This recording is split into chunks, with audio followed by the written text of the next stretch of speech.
আসসালামু আলাইকুম। ক্লাস 8-এর ইতিহাসের ক্লাসে আজ তোমাদের সাম্প্রদায়িকতা থেকে দেশভাগ এই অধ্যায়ের ভারতের সাম্প্রদায়িক রাজনীতি ও ভারত বিভাজন নিয়ে আলোচনা করব। ভারতের সাম্প্রদায়িক রাজনীতি ও ভারত বিভাজন নিয়ে আজকে আমরা আলোচনা করব। দেখো, গত ক্লাসে আমরা আলোচনা করেছি ভারতের যে সাম্প্রদায়িকতা, সেই সাম্প্রদায়িকতার বিভিন্ন কারণ।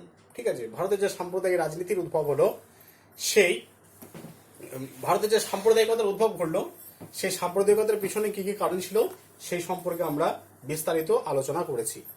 আজকের ক্লাসে আমরা আলোচনা করব ভারতের সাম্প্রদায়িক রাজনীতি এবং ভারত বিভাজন। ভারতে সাম্প্রদায়িক রাজনীতি কিভাবে তৈরি হলো এবং ভারত বিভাজন কিভাবে সম্পন্ন হলো, ঠিক আছে, সেটা নিয়ে আজকে কিন্তু আমাদের আলোচ্য বিষয়।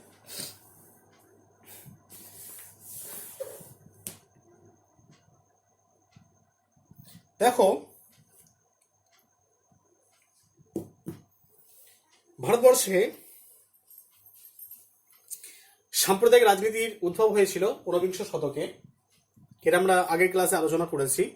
ঊনবিংশ শতকে ভারতবর্ষে কিন্তু সাম্প্রদায়িক রাজনীতির উদ্ভব ঘটে এবং এই সাম্প্রদায়িক রাজনীতি এবং ভারত বিভাজন কোনো একটা ঘটনাকে কেন্দ্র করে হয়নি। এর পিছনে কিন্তু অনেকগুলি কারণ ছিল। ভারতের যে সাম্প্রদায়িক রাজনীতি এবং ভারত বিভাজন, এটা একটা দীর্ঘস্থায়ী প্রক্রিয়া। কোনো একটা কারণের সমন্বয়ে ভারত বিভাগ অনিবার্য হয়নি। এরপর আমরা জানবো যে ভারতের সাম্প্রদায়িক রাজনীতির সম্পর্কে আমরা জানবো। তাহলে ভারতের সাম্প্রদায়িক রাজনীতির সম্পর্কে জানতে হলে প্রথমেই আমাদেরকে উল্লেখ করতে হবে যে স্যার সৈয়দ আহমেদ খানের ভূমিকা নিয়ে। স্যার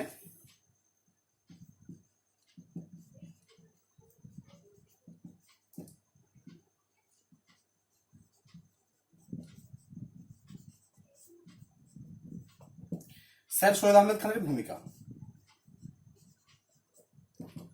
দেখো, তাহলে স্যার সৈয়দ আহমেদ খানের ব্যাপারে আমরা আগের ক্লাসে আলোচনা করেছি।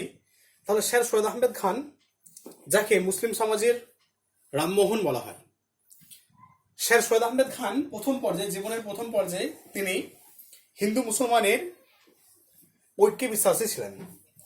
হিন্দু মুসলমানের ঐক্যে বিশ্বাসী তিনি ছিলেন, কিন্তু যখন তিনি থিওডর বেগের সংস্পর্শে এলেন, তখন তার কিন্তু গতি প্রকৃতিটা একটু অন্যরকম হয়ে গেল। এবং থিওডর বেগের সংস্পর্শে যখন তিনি এলেন, তখন তিনি অনুভব করলেন যে মুসলিম সমাজ ইংরেজি শিক্ষা থেকে অনেক দূরে আছে। ইংরেজি শিক্ষা থেকে অনেক দূরে থাকার কারণে মুসলিম সমাজ কিন্তু অর্থনৈতিক দিক থেকে অনেক পিছিয়ে আছে। তাহলে মুসলিম সমাজকে যদি অর্থনৈতিক দিক থেকে স্বাবলম্বী করতে হয় বা আর মুসলিম সমাজের উন্নতি যদি ঘটাতে হয়, তাহলে মুসলিমদের মধ্যে ইংরেজি শিক্ষার বিস্তার ঘটাতে হবে। এই চিন্তা ভাবনাকে কাজে লাগিয়ে, তো এই যে চিন্তা ভাবনার সৈয়দ আহমেদ খানের মধ্যে যিনি ঢুকিয়েছিলেন, এই চিন্তা ভাবনা বা প্রবেশ করিয়েছিলেন, তিনি হলেন থিওডর বেগ। এবং এই থিওডর বেগ স্যার সৈয়দ আহমেদ খানের জীবনে একটা গুরুত্বপূর্ণ ভূমিকা পালন করেছিলেন।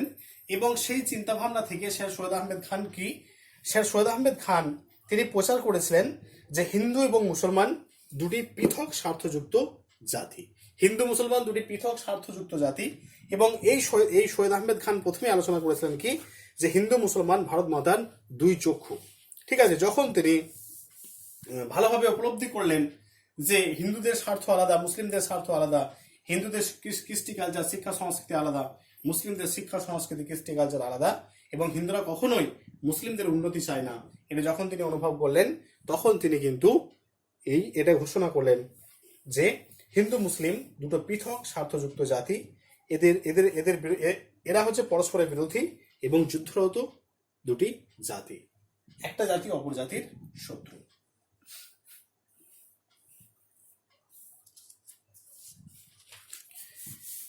এবার আছে মুসলিম লীগ প্রতিষ্ঠা। মুসলিম লীগ প্রতিষ্ঠা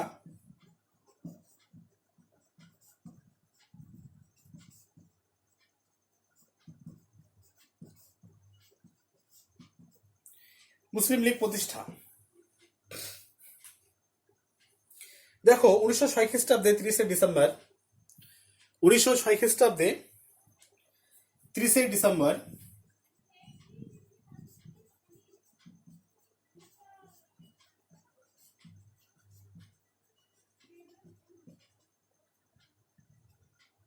1906 খ্রিস্টাব্দে 30 ডিসেম্বর ঢাকা নবাব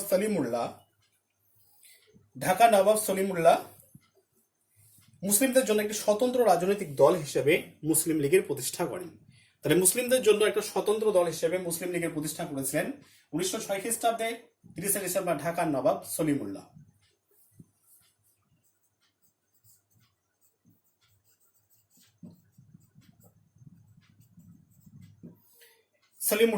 এবং এই মুসলিম লীগের সভাপতি কে ছিলেন? এই মুসলিম লীগের সভাপতি ছিলেন আগা খাঁ। ঠিক আছে, তাহলে সলিমুল্লাহ ছিলেন এই মুসলিম লীগের প্রতিষ্ঠাতা, ঢাকা যিনি নবাব ছিলেন, এবং এই মুসলিম লীগের যিনি সভাপতি ছিলেন তার নাম হলো আগা খাঁ।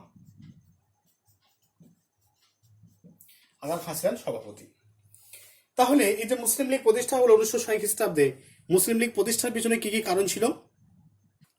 1906 খ্রিস্টাব্দে 30 ডিসেম্বর যে মুসলিম লীগ প্রতিষ্ঠা হলো, মুসলিম লীগ প্রতিষ্ঠার পিছনে লক্ষ্য বা উদ্দেশ্য কি কি ছিল সেই সম্পর্কে আমরা জানবো। মুসলিম লীগ যে প্রতিষ্ঠা হলো নিশ্চয়ই কোনো একটা লক্ষ্য বা উদ্দেশ্যকে সামনে রেখে মুসলিম লীগের প্রতিষ্ঠা হয়েছিল। কি কি লক্ষ্য বা উদ্দেশ্য ছিল সেই সম্পর্কে আমরা জানবো। দেখো, মুসলিম লীগ মুসলিমদের জন্য একটা স্বতন্ত্র রাজনৈতিক দল হিসেবে আত্মপ্রকাশ করে। ঠিক আছে, যে মুসলিম লীগ 1906 খ্রিস্টাব্দে প্রতিষ্ঠা হলো সেই মুসলিম লীগ মুসলিমদের জন্য একটা পৃথক স্বতন্ত্র রাজনৈতিক দল হিসেবে আত্মপ্রকাশ করেছিল। এই দলের লক্ষ্য ছিল ব্রিটিশ সরকারের উপর মুসলিমদের সমর্থন সুনিশ্চিত করা। এই যে দল 1906 খ্রিস্টাব্দে যে দলটি প্রতিষ্ঠা হলো সেই দলের প্রধান উদ্দেশ্য বা লক্ষ্য ছিল যে মুসলিম সমাজের বা ব্রিটিশ সরকারের উপর মুসলিম সমাজের সমর্থন সুনিশ্চিত করা। ঠিক আছে, ব্রিটিশ সরকারের উপর মুসলিমদের সমর্থন সুনিশ্চিত করা। তাহলে প্রথম পর্যায়ে আমরা দেখেছি শের সৈয়দ আহমেদ খানের সময়কালে আমরা যখন আলোচনা করেছি তখন দেখেছি যে ব্রিটিশরা মুসলিমদেরকে সরিয়ে দিয়ে ভারতবর্ষের সাম্রাজ্য বিস্তার করেছিল, তাই মুসলিমরা প্রথম থেকেই ব্রিটিশদেরকে কি করতো না, ব্রিটিশদের প্রতি ঘৃণার ভাব পোষণ করত, ব্রিটিশদের কাছ থেকে তারা দূরে সরে থাকতো। ঠিক আছে, তাহলে পরবর্তীকালে অনেক পরিবর্তন আসে এবং সেই পরিবর্তনের পরিপ্রেক্ষিতে যখন মুসলিম লীগ প্রতিষ্ঠা হলো তখন ঘোষণাই করা হচ্ছে যে ব্রিটিশ সরকারের উপর মুসলিমদের সমর্থন কিন্তু সুনিশ্চিত করা, অর্থাৎ মুসলিম সমাজের উন্নতি ব্রিটিশদের হাত ধরেই সম্ভব। এটা এক নম্বর দিক। 2 নম্বর হচ্ছে যে মুসলিম সমাজের স্বার্থ সর্বতোভাবে রক্ষা করা। তাহলে মুসলিম লীগ প্রতিষ্ঠার পিছনে যেটা গুরুত্বপূর্ণ পয়েন্ট সেটা হচ্ছে মুসলিম সমাজের স্বার্থ, কৃষ্টি, কালচার, শিক্ষা, সংস্কৃতি এগুলোকে কিন্তু কি করা না, রক্ষা করা। 3 নম্বর জাতীয় কংগ্রেসের প্রভাব খর্ব করা। দেখো, জাতীয় কংগ্রেসের প্রভাব খর্ব করা কেন বলা হয় না, জাতীয় কংগ্রেসে হিন্দু মুসলিম উভয়ই ছিল। তাহলে যখনই মুসলিম সমাজ 1906 খ্রিস্টাব্দে জাতীয় কংগ্রেস থেকে বেরিয়ে এলো তখনই কিন্তু জাতীয় কংগ্রেসের যে প্রভাব প্রতিপত্তি সেই প্রভাব প্রতিপত্তি কিন্তু অনেকটা কমে গেল। তো জাতীয় কংগ্রেসের প্রভাব প্রতিপত্তি কমানোর জন্য ব্রিটিশরা চালাকি করে মুসলিমদের সমর্থন আদায় করার জন্য বা মুসলিমদেরকে বোঝানো হয়েছিল যে মুসলিমদের জন্য পৃথক যে সংগঠন সেই সংগঠনটা তৈরি করলে কি হবে, মুসলিমদের স্বার্থ সুরক্ষিত হবে। এই কারণের জন্য ভারতের যে জাতীয় রাজনীতি সেখান থেকে মুসলিমরা সরে আসে এবং নিজেদের স্বার্থ সিদ্ধির জন্য পৃথক একটা রাজনৈতিক দল গড়ে তোলে। এইভাবে জাতীয় কংগ্রেসের প্রভাব খর্ব করা হয়। 4 নম্বর মুসলিম যুব সমাজ সম্প্রদায়ের আধুনিক শিক্ষায় শিক্ষিত হওয়ার সুযোগ সৃষ্টি করা। তাহলে মুসলিম সমাজ যাতে আধুনিক শিক্ষায় শিক্ষিত হতে পারে তার জন্য সুযোগ সৃষ্টি করার জন্য এই মুসলিম লীগ প্রতিষ্ঠা করা হয়েছিল। 5 নম্বর হচ্ছে অন্য সম্প্রদায়ের প্রতি যাতে মুসলিমদের বিদ্বেষ সৃষ্টি না হয় তা লক্ষ্য রাখা। তাহলে অন্য সম্প্রদায় যখন পাশাপাশি হিন্দু মুসলিম বসবাস করছে, হিন্দুরা সরকারি চাকরিতে সুযোগ পাচ্ছে, মুসলিমরা পাচ্ছে না, তখন স্বাভাবিকভাবে মুসলিমদের মধ্যে একটা ক্ষোভের সঞ্চার হচ্ছে।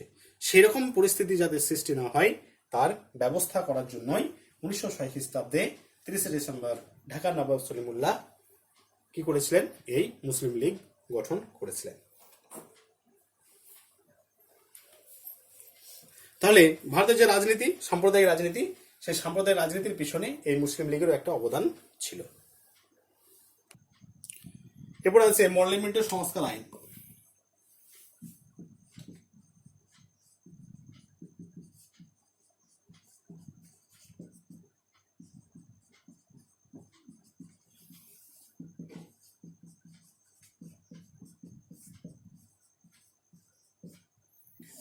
মডেলিমেন্টের সংস্কার আইন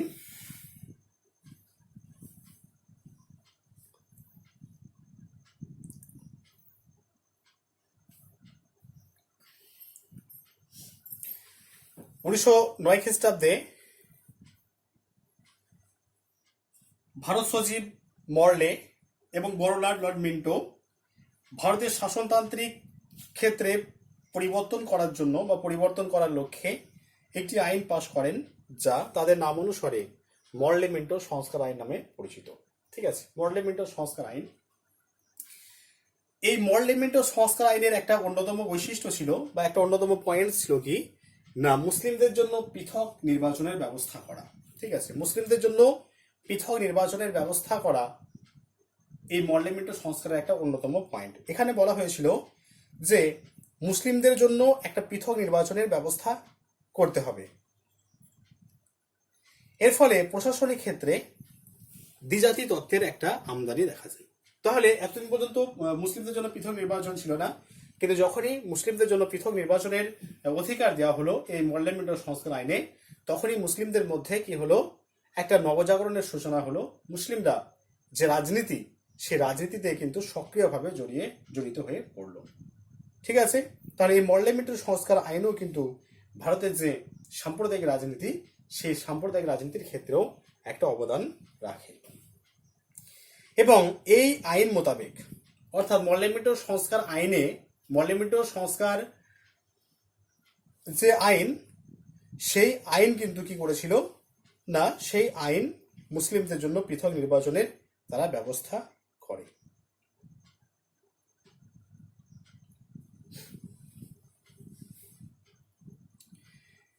এবার আছে খিলাফত আন্দোলন।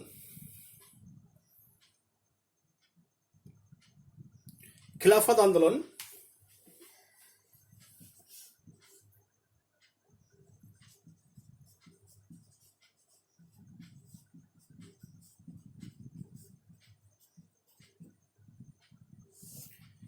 খেলাফত আন্দোলন দেখো, খেলাফত আন্দোলন সম্পর্কে আগে আমরা আলোচনা করেছি। খেলাফত আন্দোলন প্রথম বিশ্বযুদ্ধে তুরস্ক অক্ষশক্তির পক্ষে তারা যোগদান করেছিল। ঠিক আছে, একদিকে হচ্ছে ইংল্যান্ড, ফ্রান্স, রাশিয়া, অন্যদিকে জার্মানি, জাপান, ঠিক আছে, ইটালি, তুরস্ক, এই সমস্ত দেশগুলো একদিকে ছিল। তাহলে প্রথম বিশ্বযুদ্ধে যখন অবসান ঘটেছিল, প্রথম বিশ্বযুদ্ধের অবসানে দেখা গেল কি, তার মিত্র শক্তি তারা জয়লাভ করলো। যেহেতু জার্মানির পক্ষে ছিল তুরস্ক, তাই তুরস্কের উপর একটা জবরদস্তিমূলক সেবরের সন্ধি চাপিয়ে দেওয়া হলো। ঠিক আছে, এই সেবরের সন্ধিতে কি বলা হয়েছিল, সেবরের সন্ধিতে তুরস্কের যে সুলতান, যাকে সারা পৃথিবীর মুসলমানরা কি করে না ধর্মগুরু বা খলিফা বলে মনে করে, তাহলে সেই সারা পৃথিবীর মুসলিম সমাজের কাছে যিনি ধর্মগুরু, সেই ধর্মগুরুর পদ থেকে তাকে হটিয়ে দেওয়া হলো। এর প্রতিবাদে সারা পৃথিবীব্যাপী আন্দোলন হয়েছিল এবং ভারতবর্ষেও কিন্তু এই আন্দোলন হয়েছিল, যেটা খিলাফত আন্দোলন নামে পরিচিত। এই খিলাফত আন্দোলনে কিন্তু গান্ধীজি নেতৃত্ব দিয়েছেন। কেন নেতৃত্ব দিয়েছেন না, ভারতের যে মুসলিম, সেই মুসলিমদের সাহায্য এবং সহানুভূতি লাভ করার জন্য। ঠিক আছে, ভারতের মুসলিমদের সাহায্য এবং সহানুভূতি লাভ করার জন্য গান্ধীজি এই খিলাফত আন্দোলনে তিনি অংশগ্রহণ করেছিলেন।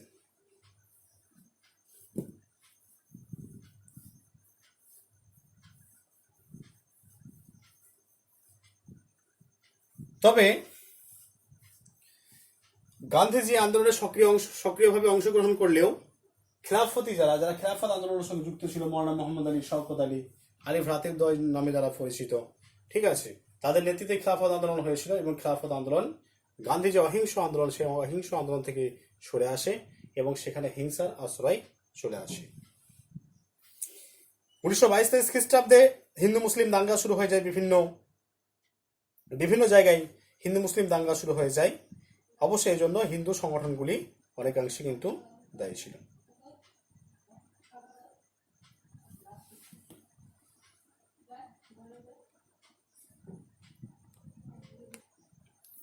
এরপর আছে মোহাম্মদ আলী জিন্নার 14 দফা দাবি।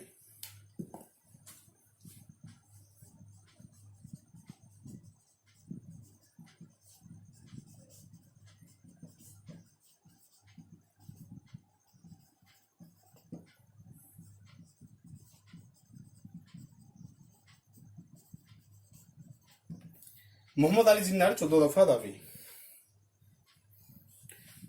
1929 খ্রিস্টাব্দে মোহাম্মদ আলী জিন্না 1929 খ্রিস্টাব্দের 28 মার্চ মুসলিম লীগের দিল্লি অধিবেশনে সভাপতি হিসেবে মোহাম্মদ আলী জিন্না মুসলিমদের স্বার্থে 14 দফা দাবি পেশ করে। এই 14 দফা দাবির বিষয়বস্তু কি কি ছিল? 1 নম্বরে বলা হয়েছিল ভারতবর্ষে একটি যুক্তরাষ্ট্রীয় শাসন ব্যবস্থা প্রবর্তন করতে হবে।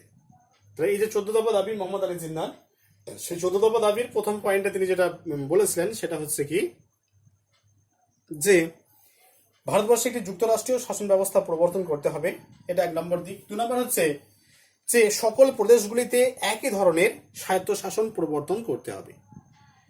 যে সমস্ত প্রদেশগুলো আছে সমস্ত প্রদেশের ক্ষেত্রে একই ধরনের স্বায়ত্তশাসন প্রবর্তন করা। 3 নম্বর হচ্ছে যে প্রত্যেক আইনসভায় মুসলিমদের জন্য উপযুক্ত সংখ্যক প্রতিনিধি নির্বাচনের ব্যবস্থা করা। 4 নম্বর কেন্দ্রীয় আইনসভায় 1/3 আসন মুসলিমদের জন্য সংরক্ষণ করা। 5 নম্বর হচ্ছে মুসলিমদের জন্য পৃথক নির্বাচনের ব্যবস্থা করা। 6 নম্বর সকল সম্প্রদায়ের স্বাধীনভাবে ধর্ম পালনের স্বাধীনতা দেওয়া।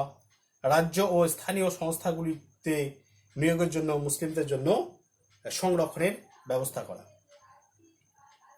7 নম্বর হচ্ছে প্রাদেশিক আইনসভাগুলির বিনা অনুমতিতে সংবিধান প্রবর্তন না করা। আর 9 নম্বর কেন্দ্রীয় এবং প্রাদেশিক আইনসভায় 1/3 সদস্য মুসলিম সদস্য গ্রহণ করা। আর মুসলিমদের শিক্ষা, সংস্কৃতি, কৃষ্টি, কালচার এ সমস্তগুলোকে সংরক্ষণ করা।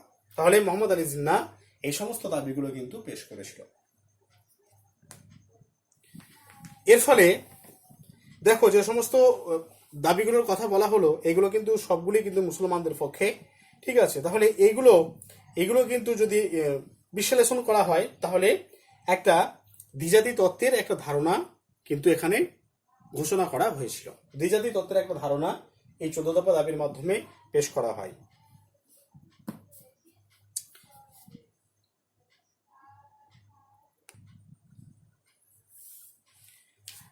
এরপর হচ্ছে সাম্প্রদায়িক বাটোয়ারা নীতি।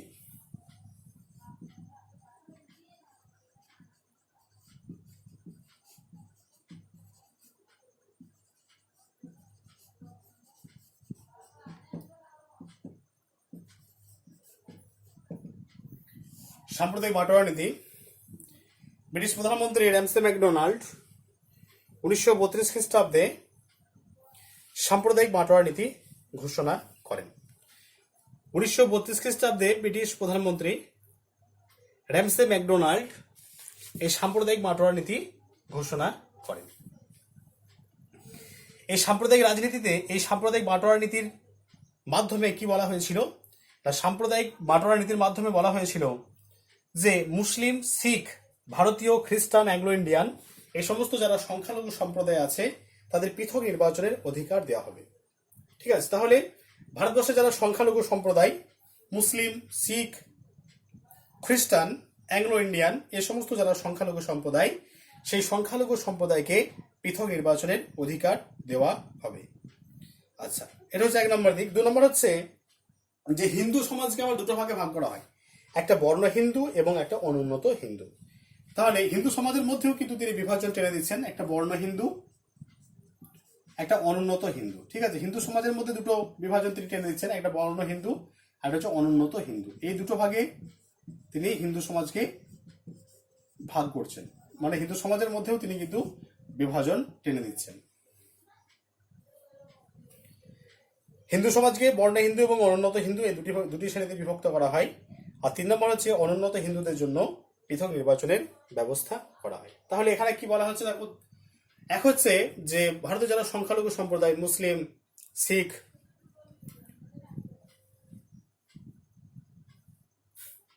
অ্যাংলো ইন্ডিয়ান, খ্রিস্টান এ সমস্ত যারা সংখ্যালঘু সম্প্রদায় সেই সংখ্যালঘু সম্প্রদায়কে পৃথক নির্বাচনের অধিকার দেওয়া হয়। আবার হিন্দু সমাজের মধ্যে 2টো ভাগ করা হচ্ছে, একটা বর্ণ হিন্দু এবং একটা অনুন্নত হিন্দু। বর্ণ হিন্দু এবং অনুন্নত হিন্দু এই 2টো ভাগে বিভক্ত করা হয় হিন্দু সমাজকে। এবং যারা অনুন্নত হিন্দু সেই অনুন্নত হিন্দু অর্থাৎ নিচু ক্লাসের যারা হিন্দু তাদেরকে কিন্তু পৃথক নির্বাচনের তাদের ব্যবস্থা করা হয়। এর ফলে ভারতের যে রাজনীতি সে রাজনীতিতে কিন্তু একটা সাম্প্রদায়িকতার সৃষ্টি হয়।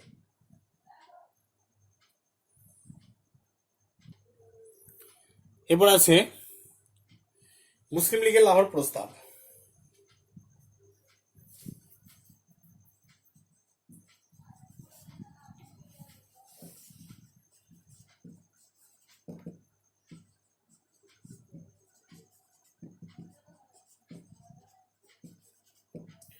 মুসলিম লীগের লাহোর প্রস্তাব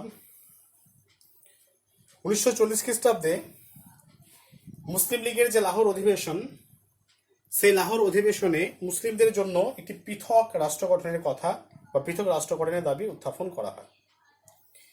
এখানে কিন্তু সরাসরি একটি পৃথক রাষ্ট্র গঠনের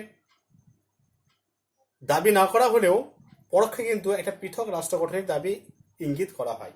এই কারণে এই মুসলিম লীগকে মুসলিম লীগের লাহোর লীগের অপর নাম বা লাহোর প্রস্তাবের অপর নাম পাকিস্তান প্রস্তাব। কেন? এখানে সরাসরি পাকিস্তান গঠনের দাবি না করা হলে পক্ষান্তরে বা পরোক্ষে কিন্তু একটা মুসলিম রাষ্ট্র গঠনের কিন্তু এখানে ইঙ্গিত দেওয়া হয়।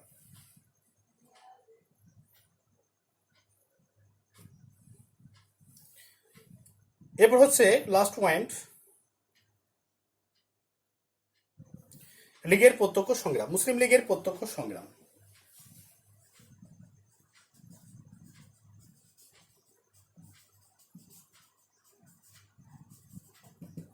মুসলিম লীগের প্রত্যক্ষ সংগ্রাম।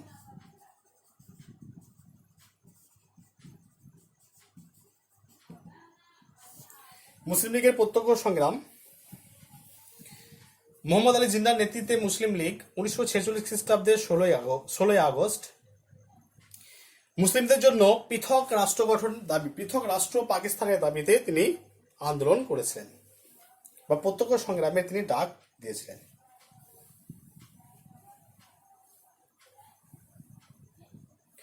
এই সংগ্রামটা কিন্তু সরকারের বিরুদ্ধে হলেও হিন্দুদের বিরুদ্ধেও কিন্তু একটা দাঙ্গা পরিণত হয় 16 থেকে 20 আগস্ট।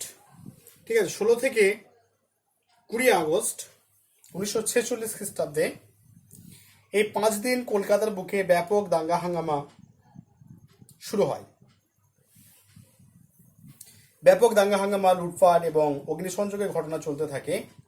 কলকাতার দ্য স্টেটসম্যান পত্রিকা এই দাঙ্গাকে কলকাতা দাঙ্গা বা দ্য গ্রেট ক্যালকাটা কিলিং বলে অভিহিত করে।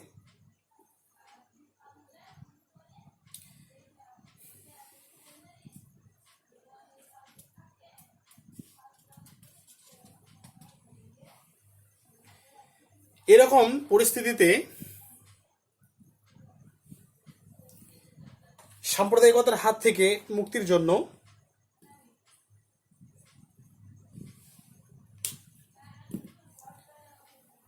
জাতীয় নেতৃবৃন্দ ভারত বিভাজনকে মেনে নেন বা মেনে নিতে বাধ্য হয়। লর্ড মাউন্টব্যাটেন ভারত বিভাজনের পরিকল্পনা ঘোষণা করেন। ভারতকে বিভাজন করে ভারত এবং পাকিস্তান নামে দুটি পৃথক রাষ্ট্র গঠন করা হয়।